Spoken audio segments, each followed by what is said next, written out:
दोस्तों नमस्कार। आज आप लोगों के बीच में फिर से हाजिर हैं कुछ बातों को लेकर। भाइयों, आप लोगों ने देखा ही होगा कि इस भर्ती में कितने सारे झोल हुए और हम लोग तो सोच रहे थे कि इस जो आर्डर आया है अभी जल्दी माननीय बेसिक शिक्षा सचिव का, कि जिन लोगों का अभ्यर्थन 22/12/2018 तक पूरा नहीं था उन लोगों को हटाने का आदेश था। लेकिन हटाए कौन लोग जा रहे हैं अभी? जो लोग ज़्यादा नंबर भर दिए थे। अब देखिए ये कैसी विडंबना है कि ऐसे लोगों को नौकरी दे दी गई जो जानबूझकर, जिन लोगों ने ज़्यादा नंबर भर दिए थे। अब मान लिया मेरा नंबर 1000 है बीएड में और मैं पाया हूँ 680 नंबर और मैं भर दूँ कि मेरा नहीं 880 नंबर। अब मेरी मेरिट 880 के हिसाब से बन गई, मेरा 2 गुणांक बढ़ गया और 2 गुणांक बढ़ने की वजह से मैं मेरिट लिस्ट में आ गया और मेरिट लिस्ट में आने की वजह से मुझे कोई जनपद मिल गया। अब उस जनपद में मेरा चयन कर लिया गया और किसी तरीके से ले देकर मैं नौकरी कर रहा हूँ और बहुत से बच्चे जिन्होंने सही अपना गुणांक भरा वे लोग आज बाहर हैं। सोच लीजिए ऐसे कितने हजारों की संख्या में लोग होंगे।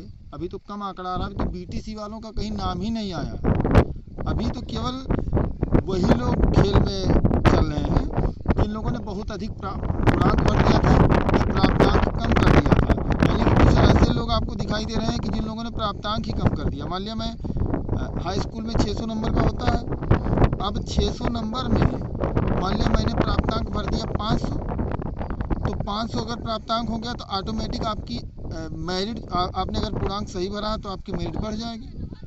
तो ऐसे लोगों के ऊपर गाज गिरनी तय है।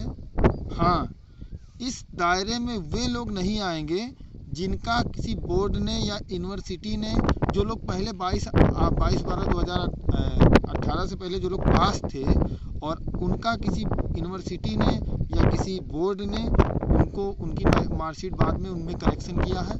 अगर उनके पास दोनों मार्कशीट है तो उनके ऊपर इसका प्रभाव नहीं पड़ेगा, वो स्पष्टीकरण देकर बच जाएंगे। लेकिन ऐसे लोग नहीं बचेंगे जिन लोगों ने जानबूझकर अपना गुणांक 2-3 गुणांक बढ़ा लिया। आपने देखा कि तमाम हाई कोर्ट के आदेश उसमें संलग्न है और उसमें कहा गया है कि अगर कोई जानबूझ की गलती किया है तो ये चूंकि गलती मेरिट को प्रभावित करती है तो इस गलती की वजह से उन्हें बिल्कुल रिलीफ नहीं दिया जा सकता, उनको नौकरी से निकालिए और उनसे रिकवरी की भी प्रक्रिया की जाएगी। तो कुल मिला के दोनों मामलों में जो 22/8/2018 के बाद के अभ्यर्थन वाले मामले हैं और ये मामला जो ज़्यादा प्राप्तांक भर दिए या कम गुणांक भर दिए। बहुत से लोग तो ऐसे भी हैं कि जिन्होंने महिला भर दिया तो महिला भर के नौकरी कर रहे हैं। बहुत से लोग ऐसे निकलेंगे देखेंगे कि जिन्होंने पीएच भर दिया है और किसी तरीके से जिसका एक बार लिस्ट में नाम आ जाता है ना तो उसका काम हो जाता है, उसको मिल जाता है न्यूज़पेपर किसी तरीके से। तो इस तरीके से इस भर्ती में इतनी धांधलियाँ हुई हैं कि अगर मुझे लगता है कि अगर सही से चयन लिस्ट बनाई जाती तो सबका चयन हो जाता। फिलहाल इसमें लड़ाइयाँ चल रही हैं और जितने भी चयनित हैं वे ये ना माने कि हमारी नौकरी बची रहेगी और जितने भी अचयनित हैं वे ये ना माने कि हमारी नौकरी नहीं लगेगी। इसी 69,000 में आपकी नौकरी लग सकती है।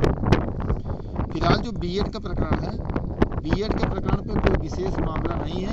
हम लोग उसी विज्ञापन के आधार पर हैं। देश प्रकाश पाठक का आर्डर है 5 जजों का कि एक ही भर्ती 2 डांस में नहीं हो सकती है। तो आपको जो रूल और रेगुलेशन था उसी रेगुलेशन पे आप अभी एलिजिबल हैं और अगर आपको रिलीफ मिलेगा तो आप नौकरी पाएंगे। तो बीएड के मुद्दे पे बहुत ज़्यादा परेशान होने की ज़रूरत नहीं है। अगर बीएड के मुद्दे पे कोई मामला फंसता है तो हम उन सारे बीएड अभ्यर्थियों के साथ खड़े रहेंगे, चाहे वो आरक्षित वर्ग के हों या अनारक्षित वर्ग के। हमने पहले ही एकदम साफ बता दिया। दूसरी चीज़, ईडब्ल्यूएस के मैटर को लेकर बहुत सारे हमारे अभ्यर्थी परेशान हैं। तो चूँकि इसी मुद्दे पे हमें लाइव आना था लेकिन हम लाइव नहीं आ सके, हम भी खेत में हैं, अभी खेत जुता रहा था। तो यही बैठे थे तो हमने कहा कि लाइए एक वीडियो बना दें हैं और लोगों को बता दें कि वास्तविक स्थिति क्या है। तो वास्तविक स्थिति ये है कि अभी किसी की सुप्रीम कोर्ट बंद हो गया है, समर वेकेशन हो गया है और अभी किसी की SLP फाइल नहीं हुई है। और हमारे कुछ मित्र गए थे सुप्रीम कोर्ट में, लेकिन वो पता नहीं किस अलग अलग मैटर्स में गए थे या अपने ही मैटर में गए। जो भी है अच्छा है, कोई बात नहीं है, इसमें हम किसी को दोष नहीं दे सकते हैं। लेकिन हम लोग जल्द ही एक बैठक करेंगे और मैं खुद बात करूंगा। थोड़ा 2-4 दिन जो आपस में एक दूसरे के ऊपर आरोप प्रत्यारोप लग रहे हैं, इन आरोप प्रत्यारोपों को ख़त्म करवाऊंगा मैं सब पे खुद फ़ोन करूंगा और सबको साथ लेके चलना है पुलिस में। हाँ, जो भागेगा उसमें फिर मैं लाइव आके उसका नाम उजागर करूंगा और बोलूंगा। लेकिन फ़िलहाल मैं अभी सबके साथ हूँ और मैं सबसे बात करूंगा कि भैया इस मैटर में साथ जाना होगा। देखिए, आज हमारा अहम नहीं, हमें अहम को अपने त्याग देना होगा, हमें केवल नौकरी के लिए प्रयास करना होगा। और हम सारे लोग यार मतलब नौकरी के लिए ही लड़ रहे हैं। हम लोग किसान परिवारों के बेटे हैं। इतना नहीं है कि हमारे पास अरबपति हम लोग हैं कि नौकरी की ज़रूरत नहीं है। केवल जैसे बहुत से लोग बोलते हैं कि अरे हमें नौकरी ना मिलेगी तो भी कोई बात नहीं है, केवल मान सम्मान और पैसे दोनों के लिए हम लोग लड़ रहे हैं। और इसी के लिए हम लोगों ने लखनऊ की सड़कों पर नमक रोटी खाकर लड़ाई लड़ी है और ज़रूरत पड़ने पर फिर उतरा जाएगा। हमारा तो मन कर रहा था कि इसी गर्मी की छुट्टियों में आप लोग जैसा कहें, जो EWS जानबूझ के नहीं दिया गया है, उस मुद्दे पे भाजपा के जो सामान्य वर्ग के नेता हैं उनका घेराव किया जाए और ज़बरदस्त घेराव किया जाए। लेकिन जैसा आप लोग कहेंगे ग्रुपों में, हम उसके लिए तैयार हैं तन मन धन से।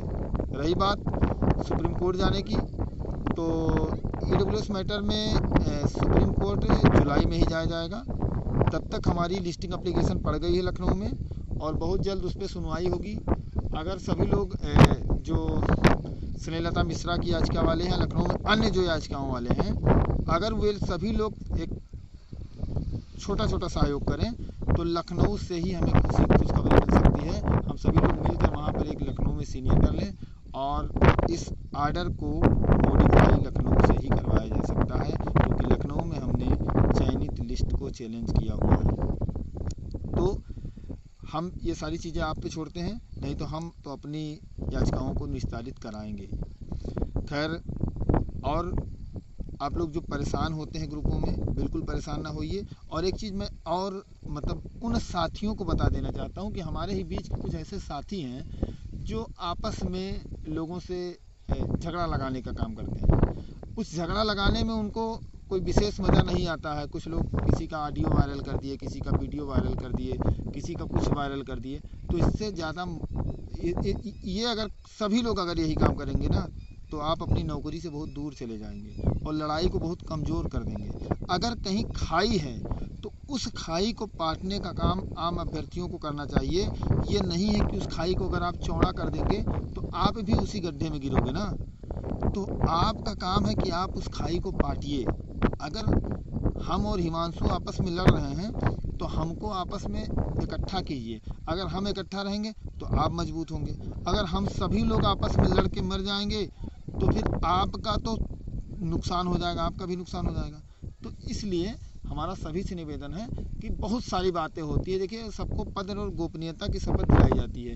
तो अगर आप मतलब अच्छे हैं तो बातों को थोड़ी सी गोपनीयता बरतनी चाहिए। जो भी हो अपने आप में उन चीज़ों को सोचना चाहिए। बाकी रही बात जो मीटिंग की है, तो बहुत जल्द हम शिवम और विनय दोनों से कांटेक्ट करेंगे।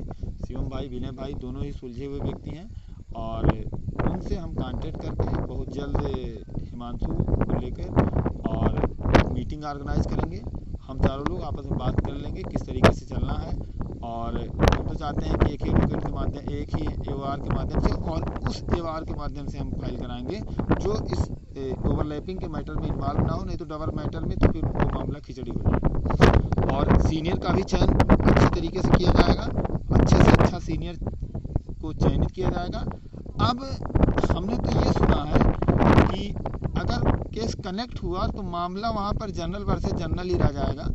और कुल मिला के हम ही लोगों का फ़ायदा होने वाला है, क्योंकि MRC वालों का तो भाई हमने खुद बैठक की थी गवर्नमेंट से, और उन्होंने ये कहा था कि शिखा सिंह का आर्डर था, चयन जिला स्तर पे किया गया है, तो आप जिला की सीट भी लोगे, अपने जिले के जनपद में भी लोगे, तो अगर जनरल में नहीं पाते हो तो अपने वर्ग में पाए। तो इस वजह से जिन लोगों को लगता है कि हमारा नुकसान हुआ है, हालांकि कुछ मिलने नहीं जा रहा है, कुछ लोग बात समझाते हैं कि हमको ये मिलेगा वो मिलेगा। फिलहाल हमारा दोनों मुद्दा काफ़ी मजबूत है, हम दोनों मुद्दों में मजबूती से लड़ेंगे, और भी जो चीज़ें हैं उन सबको सॉल्व कर ली जाएंगी, और बहुत जल्द हम लोगों की बैठकों का दौर शुरू होगा, और जैसा होगा एक विशेष रणनीति के तहत काम किया जाएगा। बाकी जो नेताओं को छोड़कर और जो लोग हैं वो कृपया एक दूसरे के ऊपर आरोप प्रत्यारोप ना करें, इससे मामला बिगड़ सकता है, बनेगा नहीं, ठीक है।